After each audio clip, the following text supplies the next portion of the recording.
prosseguindo aqui, com um pequeno atraso aí, em função dos eventos aqui na sala hoje. Bom, a gente chegou na última aula, chegamos mais ou menos nesse local.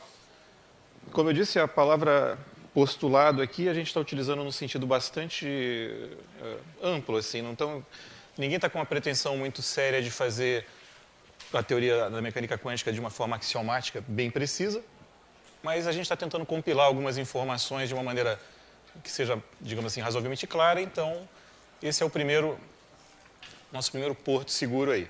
Tá? Então, o que está acontecendo?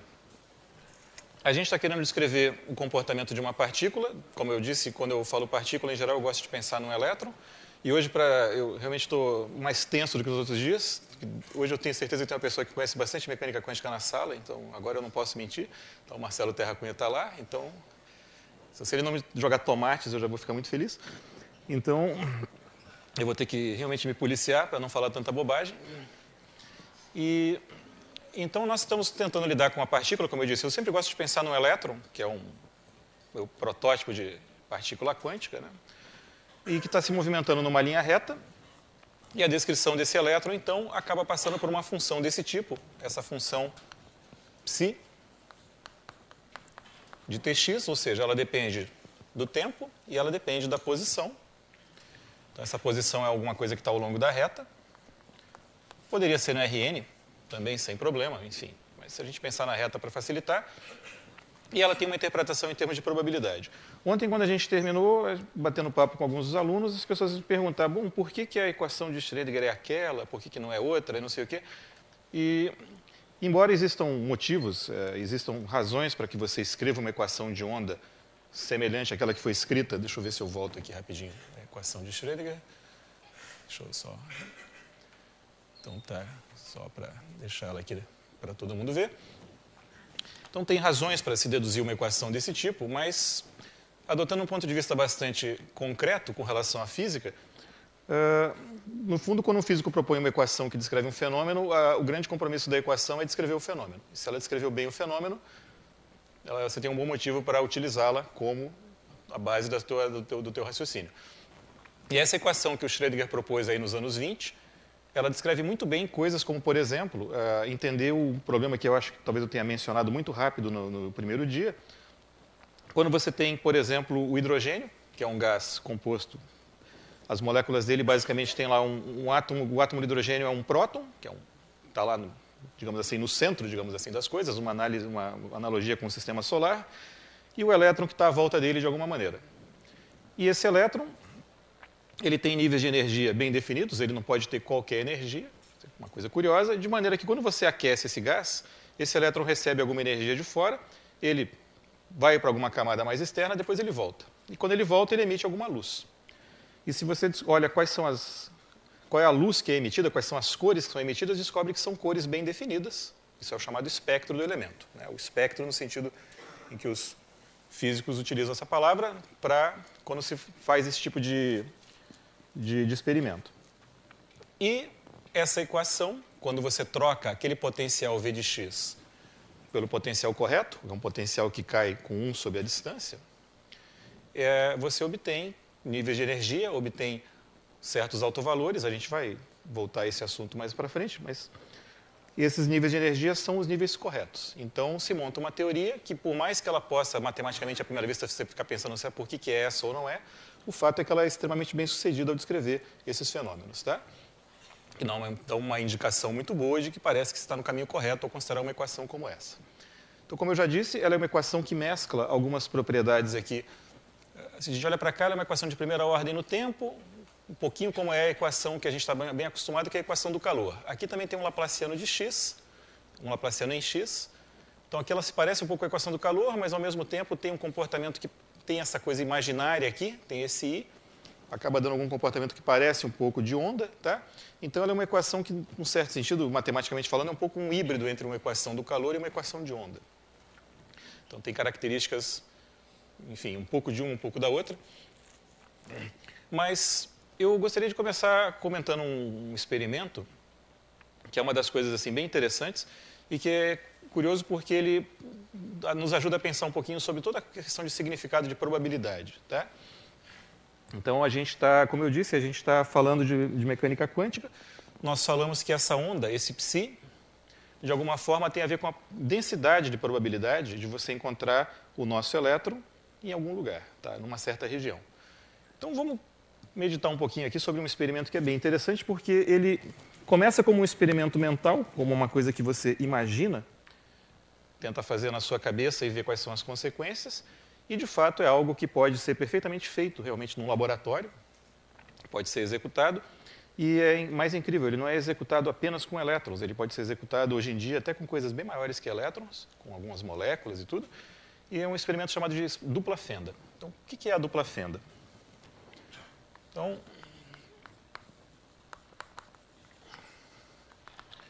como é que funciona a história da dupla fenda? A dupla fenda é o seguinte, isso é uma ideia que já vinha desde o século XIX, os físicos já sabiam fazer isso com a luz, que é você colocar uma fonte de luz aqui, colocar uma dupla fenda, como o nome sugere. Isso significa, na verdade, você ter, por exemplo, um certo anteparo aqui, que ele é totalmente... bom, aqui está meio ruim meu segundo furo, vou colocar ele mais para baixo, mas tudo bem. Significa você colocar um anteparo aqui que não deixa a luz passar, mas você tem dois furinhos ali, dois pequenos orifícios. Então, pode passar luz por aqui, pode passar luz por aqui. E você coloca aqui um filme fotográfico. Então, se você faz isso, né, com luz, tá? Então, se você faz isso com a luz, você descobre que aparece do lado de lá, se você deixa esse filme fotográfico exposto aqui durante algum tempo, depois você pode revelar e descobrir onde você teve mais incidência de luz, onde você teve menos incidência de luz. E você descobre que o que acontece é uma coisa parecida com isso. Então, eu vou desenhar aqui uma curva, depois a gente menciona o significado dela direitinho. Então, uma coisa parecida com isso.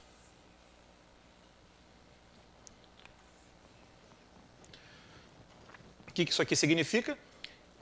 Esse tamanho é a intensidade da luz em cada região do nosso filme. Então, por exemplo, nesse ponto aqui do filme, você descobre que você tem uma intensidade grande da luz. Nesse ponto aqui do filme, você descobre que você não tem luz. Está escuro. Esse pontinho aqui também está escuro. Esse aqui está claro, mas não está tão claro quanto esse. E assim vai. Então, você observa um padrão de áreas bem claras e áreas escuras, que vão se alternando, e que é um típico padrão chamado de um padrão de interferência. Então, ele é um padrão que surge naturalmente quando você faz... Se você imaginar que a luz é uma onda, a luz está se propagando por aqui, quando a onda encontra esse obstáculo, é como se a onda prosseguisse a partir desses dois furinhos, esse fosse uma nova fonte de ondas e esse uma nova fonte de ondas. Só que ondas tem o detalhe de que as ondas, se dois picos se encontram, eles se reforçam. Se um pico encontra um vale, eles podem um anular o outro e dar zero no final. Tá? Então, pode perfeitamente acontecer que na interação de duas ondas, em alguns lugares elas se reforçam e fica mais intenso a luz naquele lugar. Em alguns lugares elas se anulam e fica zero, você tem zonas de escuridão. Tá? Então, jogando luz, dependendo do jeito que você está jogando luz de dois pontos diferentes no mesmo lugar, e está chegando algo escuro ali porque as ondas estão interferindo e uma anulando a outra. Então, essa figura de interferência, isso é uma experiência clássica do início do século XIX, que basicamente, naquele momento, convenceu os físicos de que a luz, então, tinha um caráter ondulatório. Tá?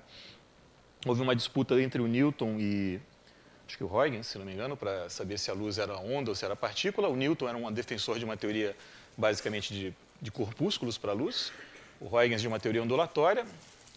E, nesse momento aqui, no início do século XIX, parece que a balança pendeu completamente para a visão do Huygens. Tá?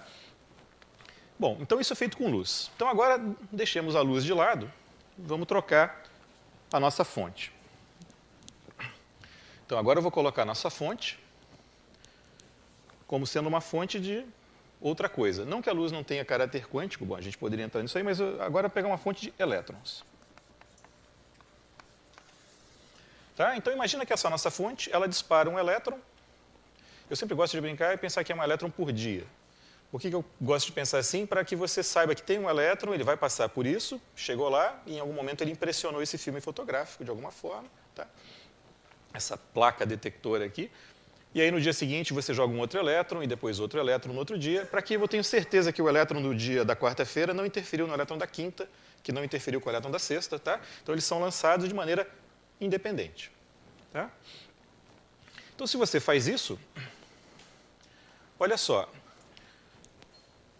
fazendo o experimento com, então vamos lá, vamos utilizar aqui uma coisa bem clássica. Eu vou pegar pedras. Então, imagina que eu tenho alguém disparando pedras aqui, pedras macroscópicas que doem na cabeça, e eu tenho uma superfície que tem 2 furos, minhas pedras são menores que os furos para elas poderem passar, e essa pessoa está disparando essas pedras aqui. Então o que vai acontecer é o seguinte, eventualmente você vai ter pedras que passaram pelo orifício de cima, que basicamente elas caminharam, pode-se dizer que diretamente em linha reta, atingindo isso aqui. Mas sempre tem aquelas pedras que passaram, bateram um pouquinho do lado e coisa assim, sofrem um pequeno desvio. Então, o que acontece é que se a emissão, se as pedras só passam por aqui, elas estão distribuídas com um pico em torno desse negócio, tá? Então tem uma distribuição que seria mais ou menos isso. Se elas passarem por baixo, pela fenda, vai ser duro ver, mas tudo bem, a fenda cor-de-rosa, elas vão ter um pico mais ou menos por aqui.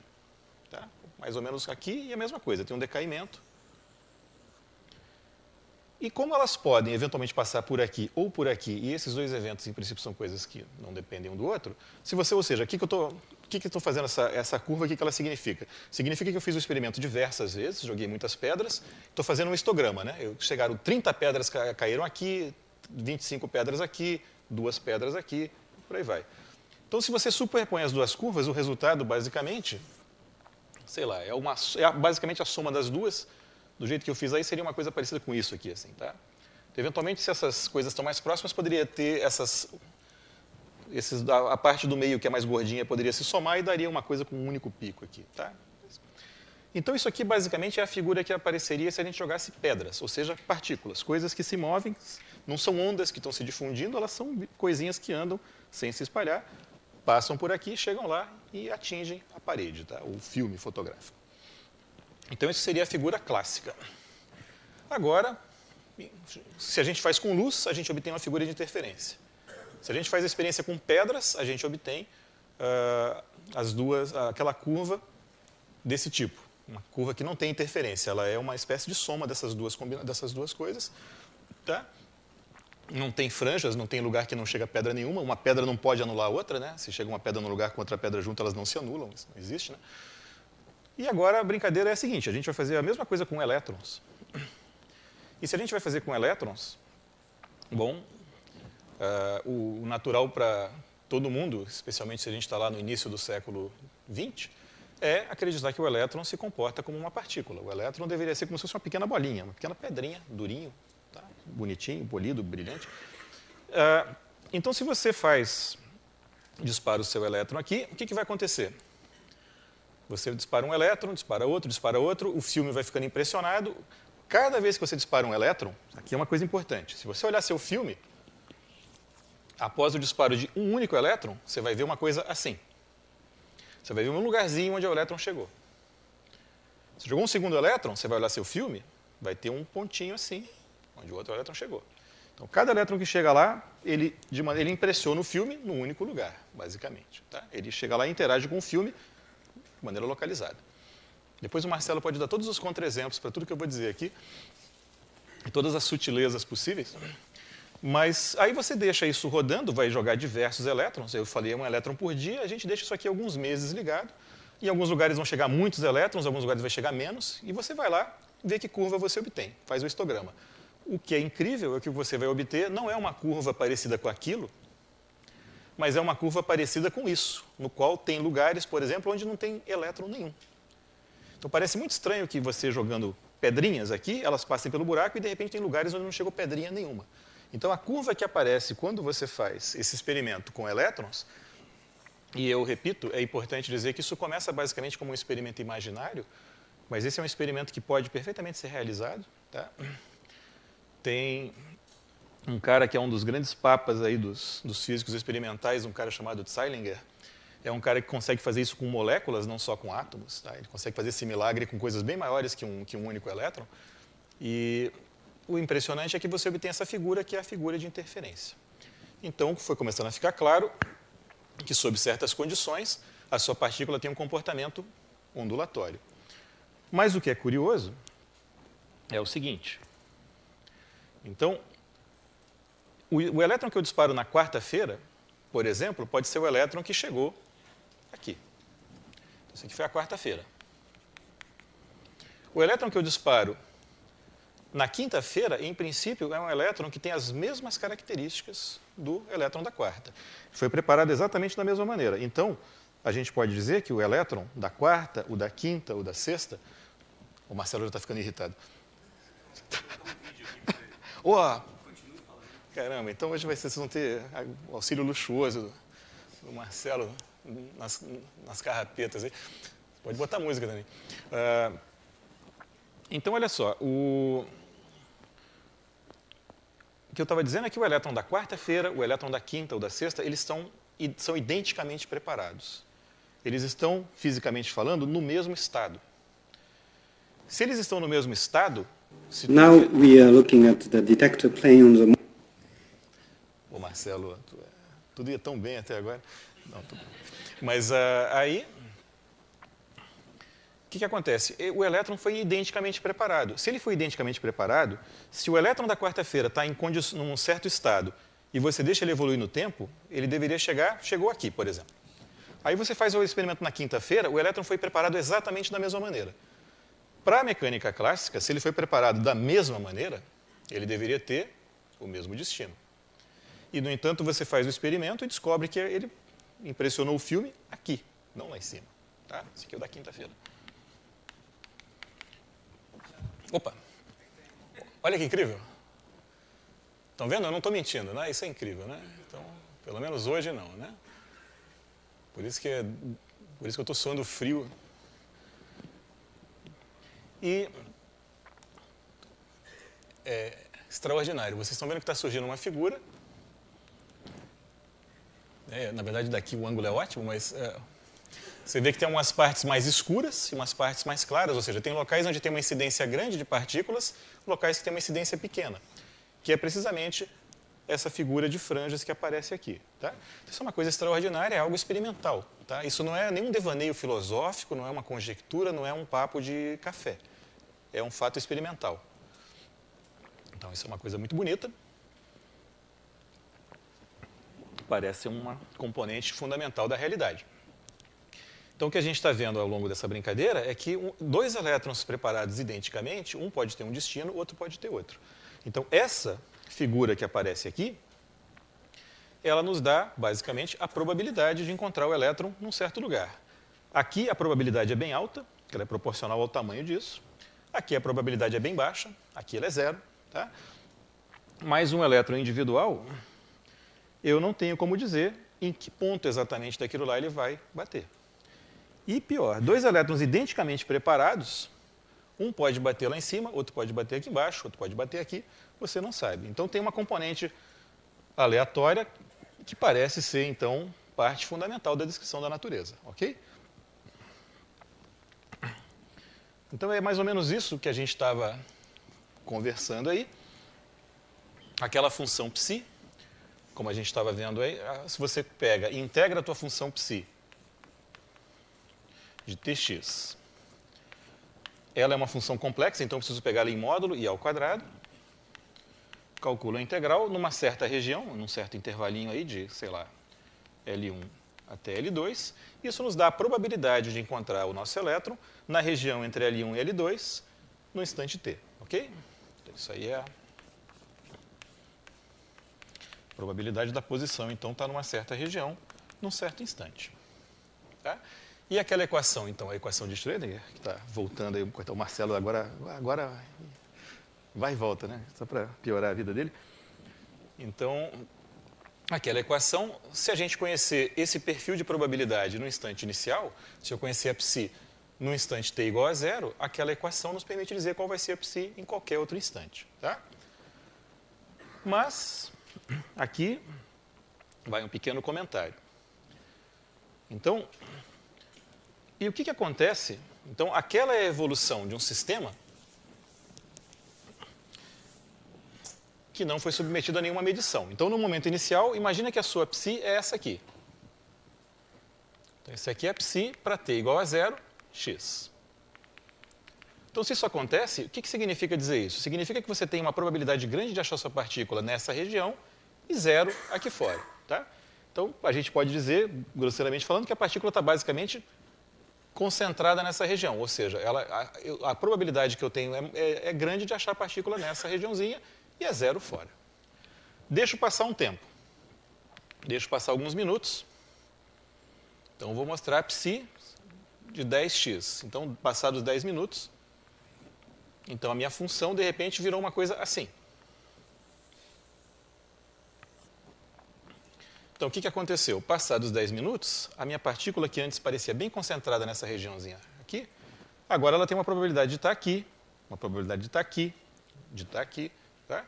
E eu não sei dizer exatamente onde ela está. Então, é mais ou menos, se vocês pensarem bem, quando nós começamos o nosso experimento, a nossa fonte de elétrons, quando ela dispara o elétron, ele está basicamente concentrado nessa região da fonte. Passado algum tempo, ele tem uma probabilidade de estar em algum lugar por aqui. Tá? Mas aí ele finalmente interage com o filme fotográfico e ele deixa uma marquinha em algum lugar, ou aqui, sei lá, em algum ponto. Então, depois da medição, então olha só, um pouquinho antes dele estar batendo no filme fotográfico, ele tem uma certa probabilidade, deixa eu mudar aqui a cara da figura. Então, ela tem uma coisa mais ou menos parecida com isso. Então, um pouquinho antes dele trombar com a placa fotográfica, encontrá-la, ou interagir, ou efetuar a medição, ou sei lá, como é que a gente vai usar a terminologia, eu tenho que a probabilidade do elétron é algo parecido com isso. Ou seja, eu tenho uma pequena probabilidade dele estar aqui, uma maior dele estar aqui a probabilidade é maior ainda, aqui é bem pequena, tá? E aí acontece um momento que ele, de alguma forma, interage com aquele filme fotográfico. E imagina que a gente fez a medição na quarta-feira e encontramos ele aqui. Então, o que aconteceu? No momento em que você encontrou ele aqui, você agora sabe que o elétron está naquela posição. Então, a função psi, ela nos dá a descrição do que está acontecendo. Tá? Ela é a nossa descrição da natureza. Então, a partir do momento que ele chegou aqui, entre a saída do elétron e até a chegada dele aqui no filme fotográfico, a evolução temporal foi dada pela equação de Schrödinger, por uma equação diferencial que é aquela que está lá. E a gente teve a evolução desse perfil para esse. Tá? Então, essa evolução é uma evolução totalmente determinista, porque ela é a solução de uma equação diferencial parcial de primeira ordem, que é aquela ali, tá? Que é bem conhecida, bem estudada. Quando você efetuou a medição, o resultado da medição poderia estar aqui, em algum lugar. Tá? Imagina que foi aquele de cima, então, depois da medição, o cara está muito concentrado num lugar só. Então, a função de onda, no momento em que você mede, você basicamente está fazendo uma coisa assim. No fundo, eu deveria desenhar, ser mais radical ainda, colocar uma coisinha que eu sempre perigosa de colocar, que é o quê? A famosa função delta de Dirac. Né? Essa densidade aqui ela é uma densidade que ela tem, digamos assim, dispersão zero. Ela é uma densidade que ela é muito alta e ela não está distribuída lateralmente. Ou seja, eu tenho certeza que o meu elétron está exatamente nesse ponto porque eu medi ele aqui. Tá? Então, isso seria a função delta de Dirac, entre aspas, né? A função delta, que não é uma função, né? Que vale infinito nesse ponto e que vale zero fora dele. E tal que a integral dela dá 1, né? Porque a largura disso, que é 0 multiplicado pela altura, que é infinito, obviamente 0 vezes infinito dá 1. Né? Então, isso é bastante natural. Tá? Então, no momento que a gente efetuou a medição, o que aconteceu? Nós tivemos uma evolução temporal absolutamente determinista até aqui. No momento em que é feita a medição, você pode ter o resultado em qualquer ponto desses. Tá? Feita a medição, eu sei onde esse cara está, então a descrição que você faz do fenômeno não é mais uma descrição sem você saber onde ele está. Você sabe, ele está aqui. Então agora eu vou colocar a função de onda assim. Tá? Isso muitas vezes, agora eu vou falar algo importantíssimo, que eu justamente vou aproveitar a presença do Marcelo para ter uma testemunha.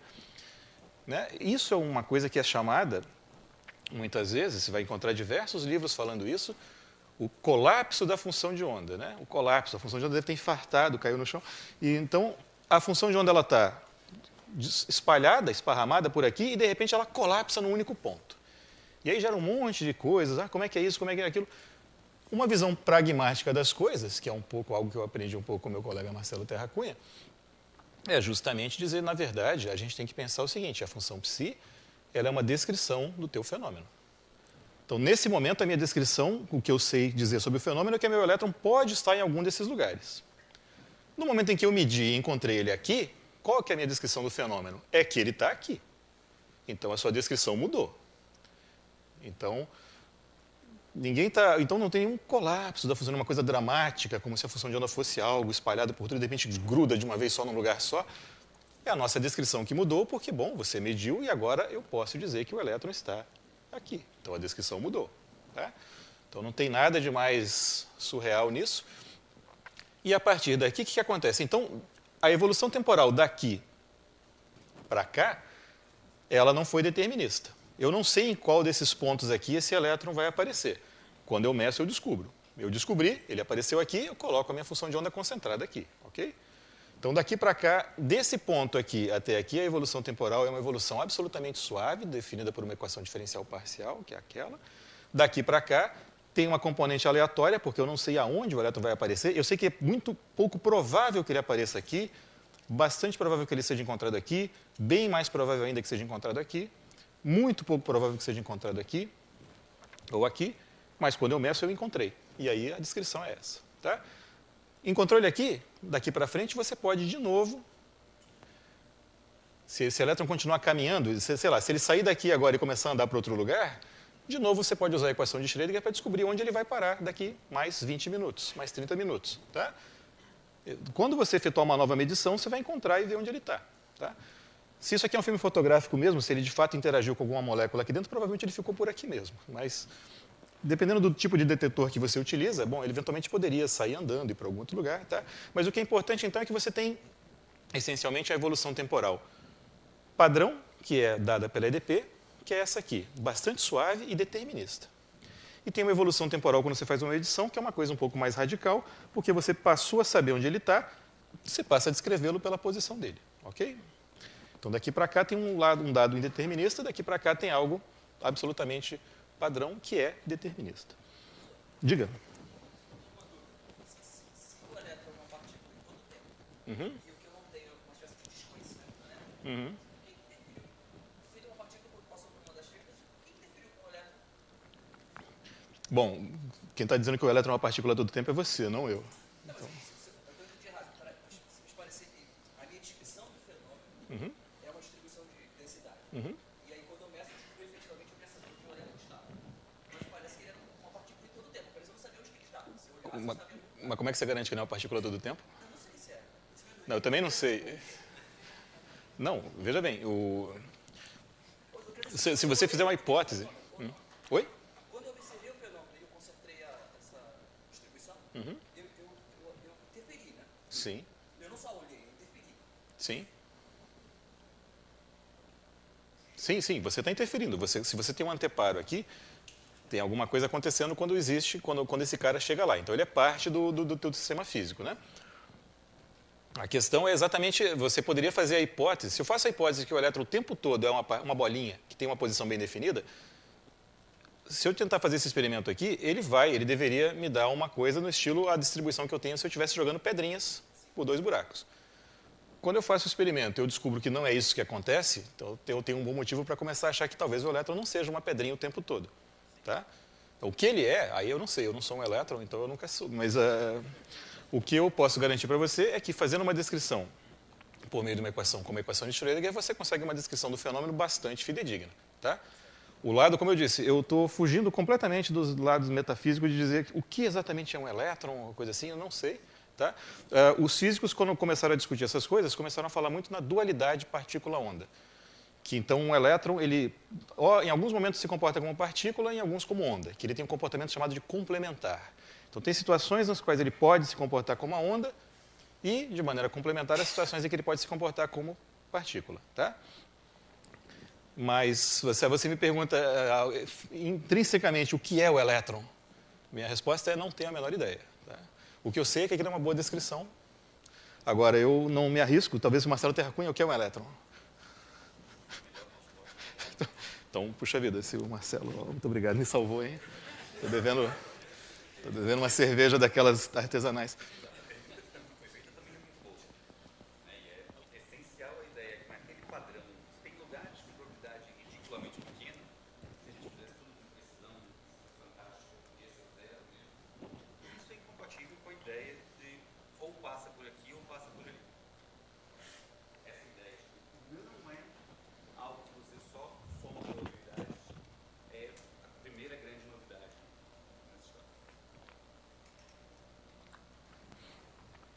Passei pelo teste, professor?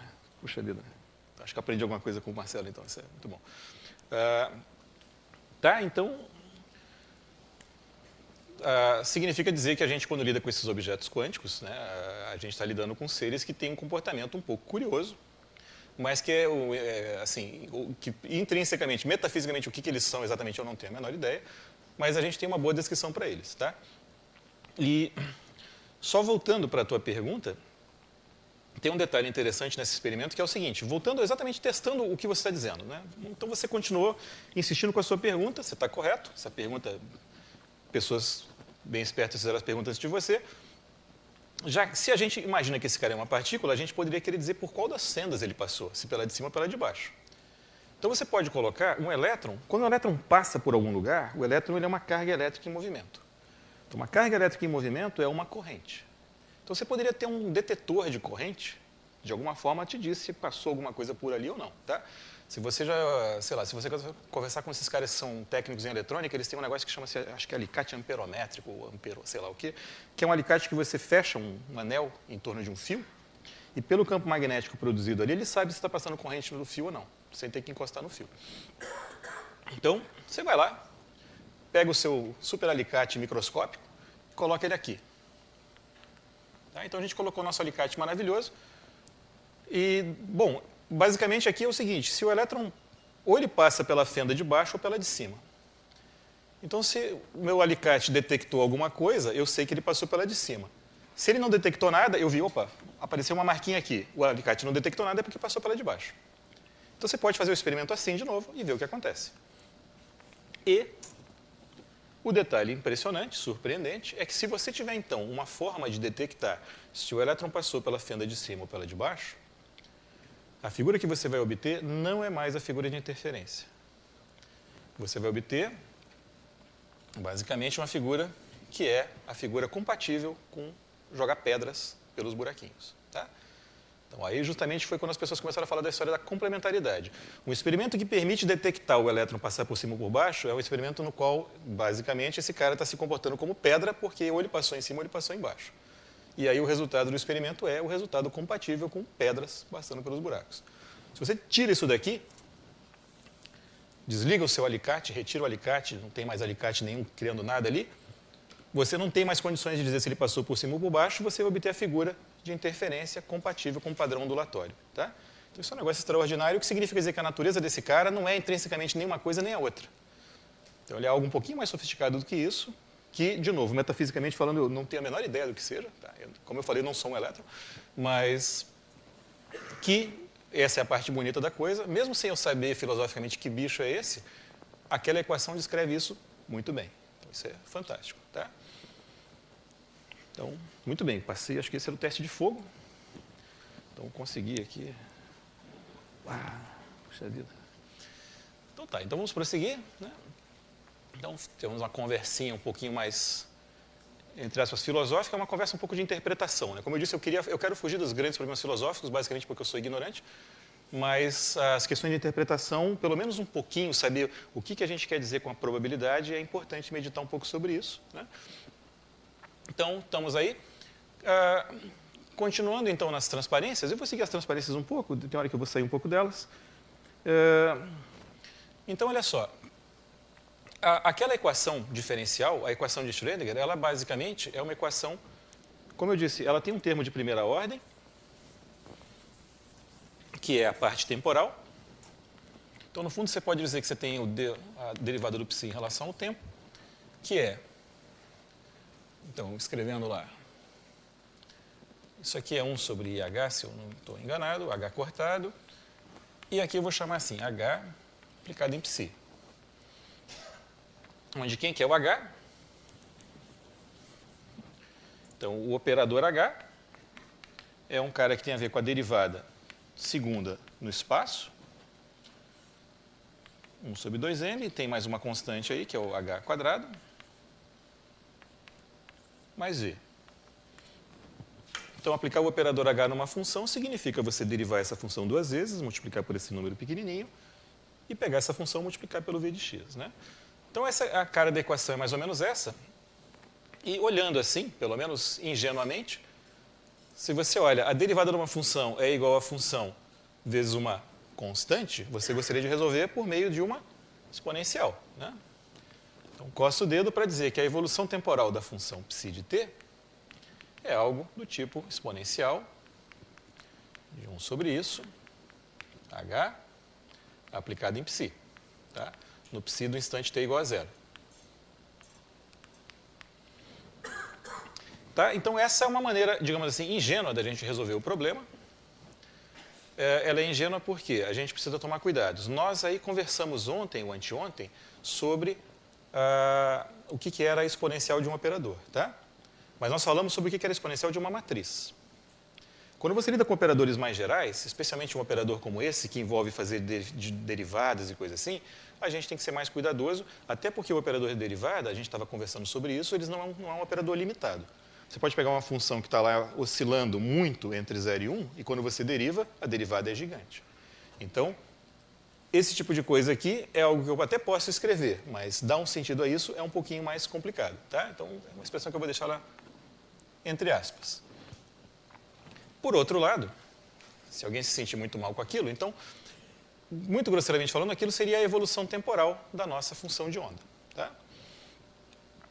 Mas, para a equação de Schrödinger, tá? Ela é uma equação então, que depende da posição, depende do tempo. Vocês podem, para as pessoas que estão acostumadas com isso, que já fizeram talvez algum curso com equações diferenciais parciais, se não fizeram, provavelmente vão fazer algum, você tem uma técnica padrão de resolver equações diferenciais parciais, que é o que se chama de fazer separação de variáveis. Tá? Então, se fazer separação de variáveis é algo que pode perfeitamente ser feito com a equação de Schrödinger, que significa escrever uma dependência só do tempo e uma outra só do espaço. E essa técnica pode ser aplicada, então a gente pode tentar ver como é que é a cara da solução em certas situações mais concretas, ok? Então, prosseguindo aí, a gente tem aquela evolução temporal, então feita exatamente daquele jeito ali. Se fosse possível, então, escrever bem direitinho o que seria a exponencial daquele operador que não é limitado. Né?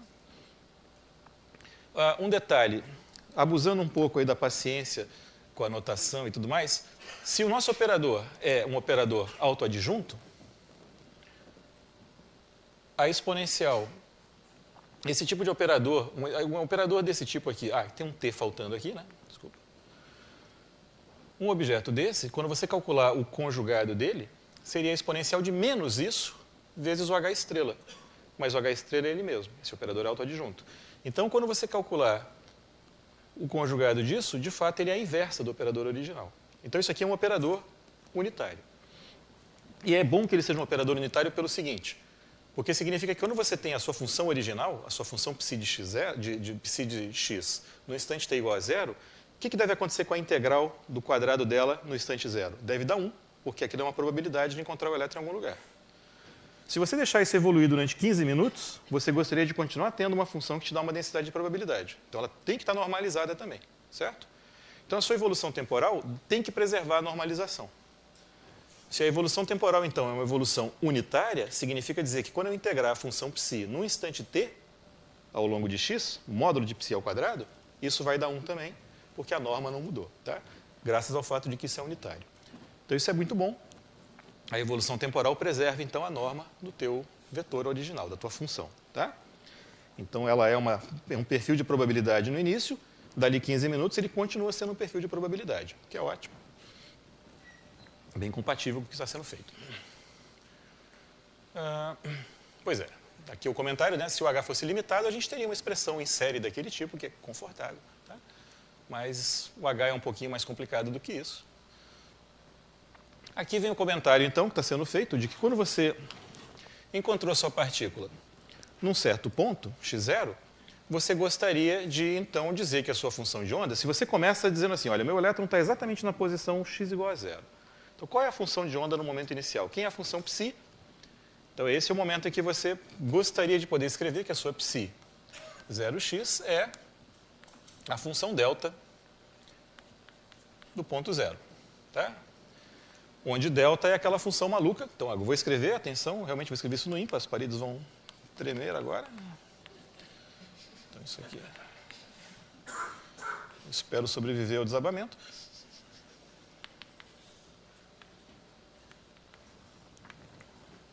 Tá, e com detalhe, agora, isso é mais incrível ainda. Então, se você integrar isso aqui na reta, a integral dá 1. Então, essa é a famosa função delta de Dirac. Bom, essa é a famosa função, que não é função. Né? Tem alguns probleminhas aqui. Primeiro, uma função assumir um valor que não é um valor real é algo meio esquisito. E o mais infinito é importante que seja dito para todo mundo. Não, isso não é um número real. Né? Então, se tem alguém aqui que não sabe isso, é um bom momento para aprender. Não é. Tá? E você quer que uma função que seja zero em todo ponto que não é o zero, você quer calcular uma integral dela, e a integral da 1 é outra coisa um pouco esquisita. Mas, a despeito disso aqui ser uma coisa bastante esquisita, foi precisamente isso que o Dirac escreveu em algum momento, ali pelos anos 20, final dos anos 20, e que é interessante, porque o Dirac, na verdade, eu estava comentando com vocês, se faço esse comentário filosófico agora de novo, na verdade não é filosófico, ele é um comentário técnico, mas... Eu estava dizendo para vocês outro dia que, basicamente, surgiram duas versões da mecânica quântica mais ou menos ao mesmo tempo. A versão do Heisenberg, que era uma mecânica com matrizes, e a versão do Schrödinger, que a versão do Schrödinger era exatamente aquela equação que a gente acabou de escrever. É uma versão onde os operadores são operadores diferenciais atuando, então, em funções no L2. A versão do Heisenberg são matrizes. Os operadores são matrizes, mas são matrizes infinitas. Tá? E esses dois caras montaram teorias bem diferentes, descrevendo a mesma coisa. Então, quando você monta duas teorias para a mesma coisa, para o mesmo fenômeno, a mínima coisa que você quer é que as teorias deem os mesmos resultados, contem a mesma coisa sobre o teu fenômeno, certo? Senão, algum dos dois tem que voltar para casa mais triste. Então, o Dirac foi o cara que conseguiu perceber. Então, aqui chegamos ao Dirac. Usando algumas ideias bem espertas e usando essa função absolutamente genial e errada. Né? Ontem, se vocês viram a palestra do Arthur Ávila, ele mencionava aí uma das máximas acho que do Dennis Sullivan, né? De que a matemática era importante, quando você está falando sobre matemática, que você tenha certeza que o que você está falando é relevante e correto. E mais importante ainda é saber se é relevante. Né? E a função delta de Dirac é um exemplo, acho que muito bonito disso. Isso aqui é certamente relevante. Porque quando você pensa... Imagina que você tem um ponto onde você tem densidade bem grande, de maneira que a sua massa total seja 1. Como é que você escreve a função densidade? A função densidade deveria ser uma coisa parecida com isso. A densidade é muito alta num único ponto, 0 fora dali, e quando você integra, ou seja, para você obter a massa total, tem que dar 1, que é a massa completa. Então, isso aqui parece ser uma ótima maneira de descrever a densidade de uma massa que está concentrada num ponto. E pensar em massas concentradas em pontos é algo que é feito, pelo menos desde Isaac Newton, mas possivelmente anterior já se fazia isso. Então, o que o Dirac está fazendo é uma coisa muito razoável para descrever uma coisa que se faz sempre em física. Mas aí tem um problema que não está correto. Então, mas é certamente relevante. Então, mas aí já chegamos ali, já volto para esse assunto. O Dirac, então, foi um cara que percebeu que, usando aquela ferramenta e mais outras ideias, ele conseguiu mostrar que, de alguma forma, as teorias, tanto do Heisenberg quanto do Schrödinger, se equivaliam, de alguma forma. E depois, passado um tempo, aparece, então, outro super-herói aí do século XX, que é o John von Neumann.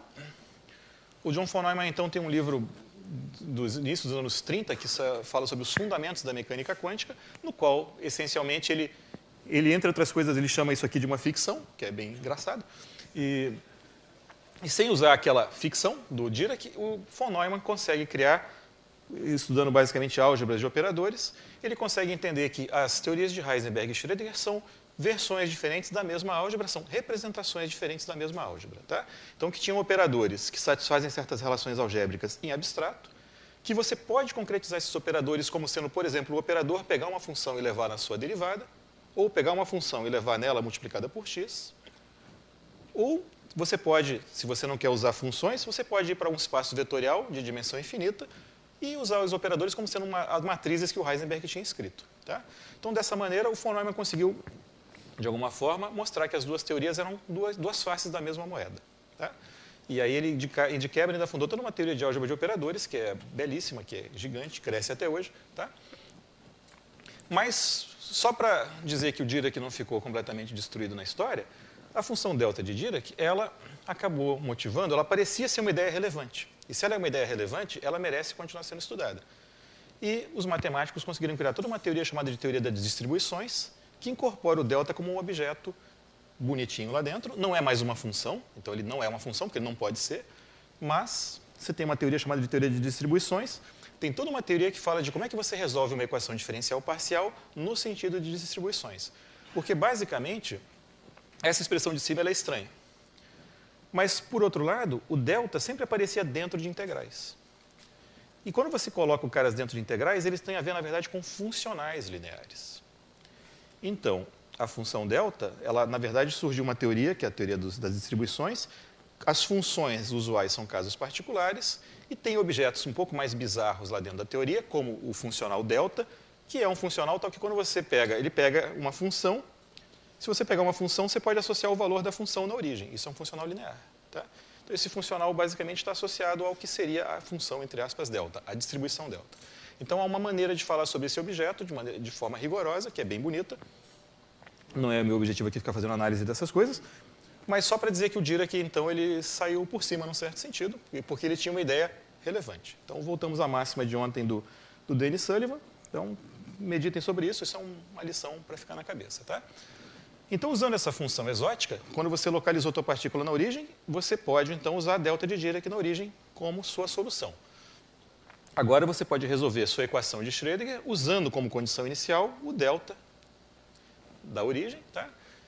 E você pode ver o que acontece. Você vai provavelmente ver a sua partícula, de alguma forma, se espalhando. Tá? Então, você começa com um perfil maluco, totalmente concentrado num ponto só. Se vocês pensarem na equação do calor, para quem tem familiaridade, se você imaginar que você tem uma coisa muito quente, um pontinho aqui que está uma temperatura muito alta, se você deixar passar 1 milissegundo, o que acontece com a temperatura? Ela vai ter um perfil que se espalha para tudo. Tá? A temperatura é zero em todos os lugares e no ponto zero a temperatura é 400 graus, sei lá, 1000 graus, sei lá quanto. Se você deixa isso, tem que ser infinito, na verdade, mas tudo bem. Se você deixa passar um tempo, você vai ver que a temperatura vai ser positiva em todo lugar. E vai ter um perfil que cai quando se afasta da origem. Tá? Então dá para fazer isso. Não vou ficar entrando em detalhes analíticos, mas as equações de Schrödinger não são muito distintas, então a gente vai ter um comportamento assim. A partícula começa de alguma forma a se difundir, se espalhar. Tá? Então é uma densidade. Então você tem a evolução temporal disso, usando exatamente então o delta como condição inicial. Tá? Aqui ele está centrado no ponto x0, tanto faz, escolhi como zero para facilitar a vida.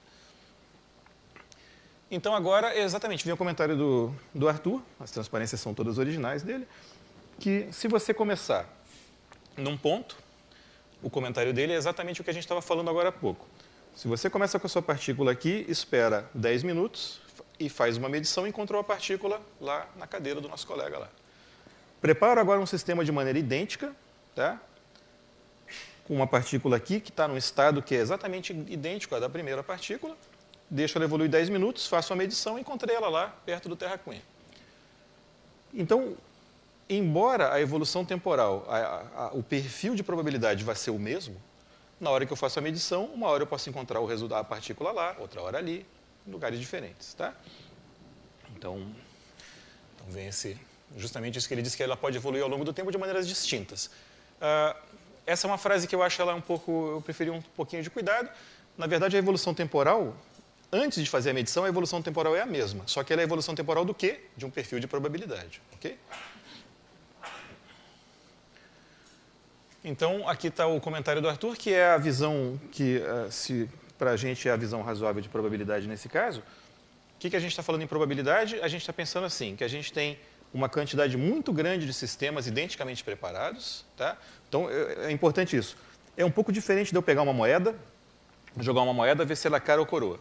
E aí joga a moeda de novo, joga de novo. Não, a gente não vai fazer isso. A gente pega um monte de sistemas de cópias idênticas do mesmo sistema. Pego a primeira cópia, deixo ela evoluir, faço uma medição. Encontrei a partícula ali. Pego a segunda cópia, deixo evoluir, faço a medição, encontrei ela para lá.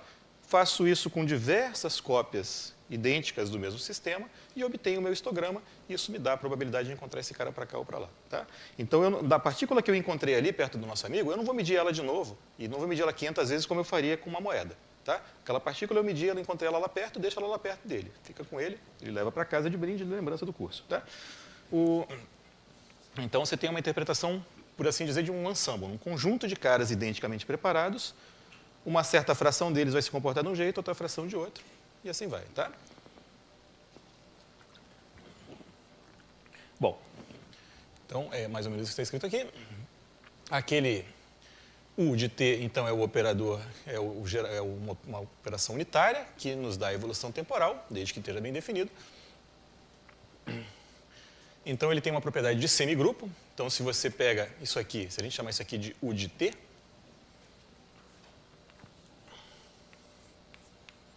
então, acontece que o U de T mais S é o U de T vezes U de S.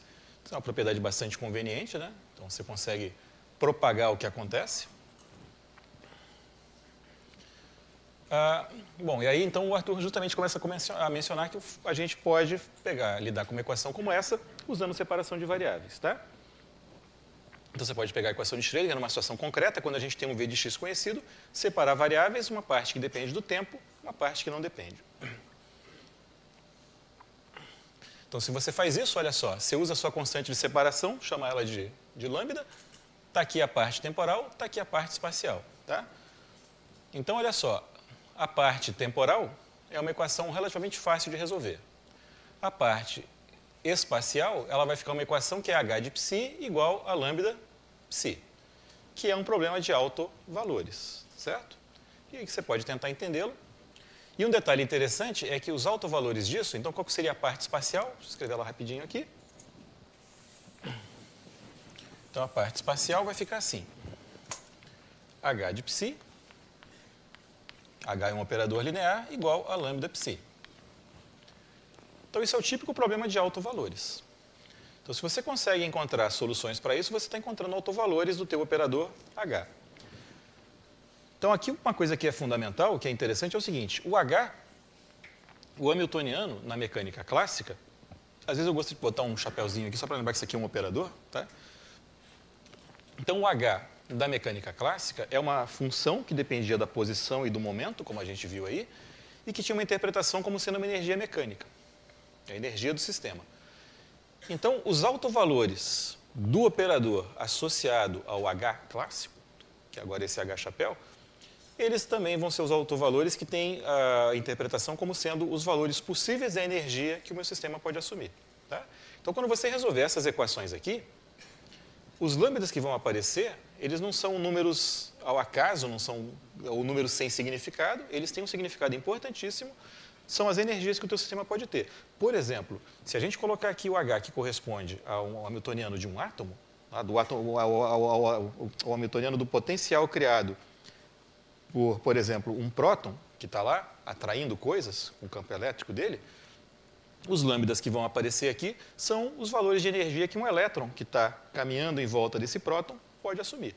Tá? E com esses valores de energia, você pode ir lá verificar se esse elétron pular de um nível para o outro, que tipo de luz ele pode gerar, qual é a frequência da luz que ele vai gerar.